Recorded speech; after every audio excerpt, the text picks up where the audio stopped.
แล้วนะครับตอนนี้ยังไม่ได้แกะนะจะแกะแล้วนะ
ก็ช่างมันได้อยู่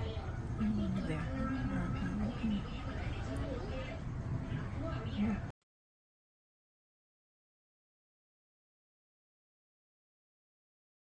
และการฟาดฟันเนี่ยแหละครับคือทีเด็ดของเชนซอสเลยนะครับก่อนที่เราจะฟัน